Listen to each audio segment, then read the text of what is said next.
This is Brian with ScreenFiles.com in review, and what I'm looking at today are episodes 3 and 4 of Guillermo del Toro's Cabinet of Curiosities, titled The Autopsy and The Outside. And if you thought episodes 1 and 2 were good, wait till you see 3 and 4. It actually gets better.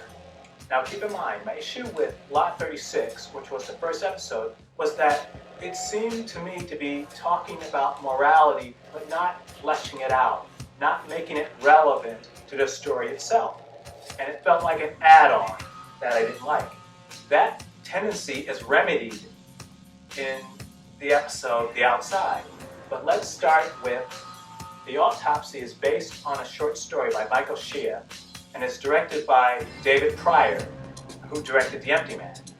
And the visual aesthetic from The Empty Man is carried forward into this one, which is to say, it's somewhat monotone. It's in color, but it's very much a very limited color palette. So it's almost black and white, except for flesh tones, and even those are muted. So colors are all muted, as if a pall were over everything. And this is the first episode that is more science fiction adjacent than the other two, which is to say it revolves around an alien abduction type scenario.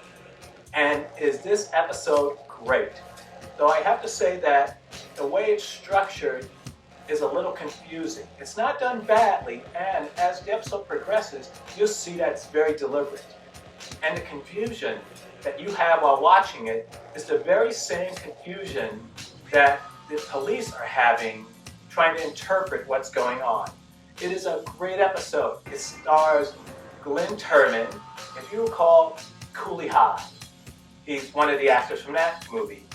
It's been a long time, and you don't see him often, but he is such a great actor. And you also have F. Murray Abraham, who is also really good. And they're dealing with this alien infestation that starts in a mine. This is a great episode.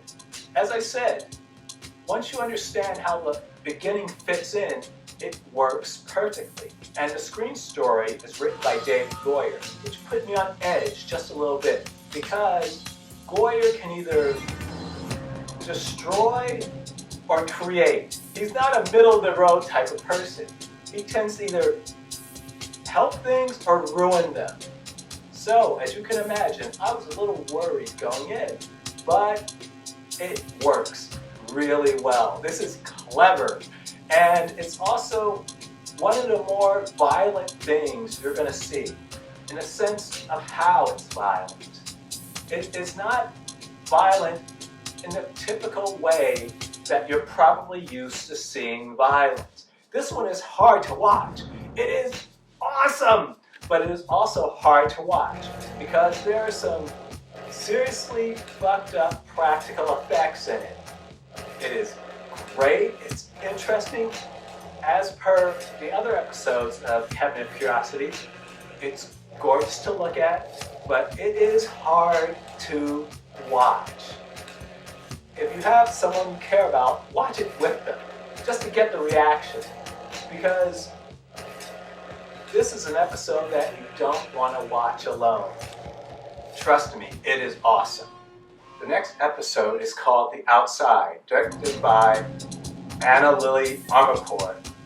And it stars Kate Micucci as this ugly duckling who is frustrated with how she looks, and she's looking to fit in, to feel more attractive, which is not an uncommon feeling among women, I imagine, and these days, men as well.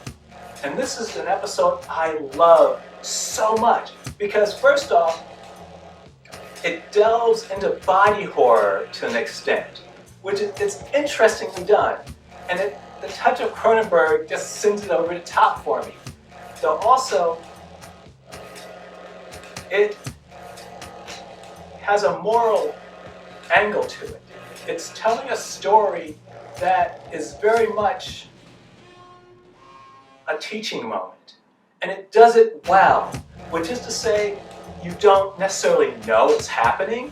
It's very subtle, but in other ways, very ostentatious and almost humorous. It is wonderful. This is a remarkable episode. And it comes off sexy without being trashy, which is one of my problems with most of the things from the American Horror Story series. It just feels cheap.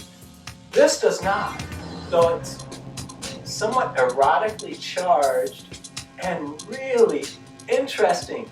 And Dan Stevens needs to play Dr. Doom in the Marvel Cinematic Universe. The reason I say that is because this man does sinister right, which is to say he's not twirling a mustache, which he's been known to wear. He's instead just seemingly trying to help, while at the same time manipulating and playing to people's weaknesses. He is an interesting actor and oddly disquieting because his evil is subtle, as I implied earlier. The Autopsy and The Outside are excellent episodes for different reasons. If you weren't hooked by Lot 36 and Graveyard Rats, I don't see how that's possible. If you weren't, give The Autopsy and The Outside a try. You will be glad you did. They're excellent. And I should also mention that Netflix's strategy of releasing 2 episodes a day is great.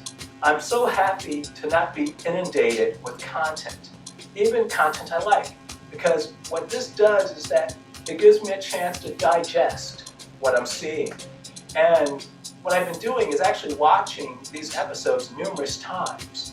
Being that there's only 2 of them, it makes it easier as opposed to watching 8. And it just makes the whole process that much enjoyable. If you have not seen The Autopsy and The Outside, and you're not too sensitive, do yourself a favor and check them out. They are both great. So what do you think? This is Brian with ScreenFiles.com and Review. Do you agree, disagree? Let me know down below. And as usual, consider a like or a follow.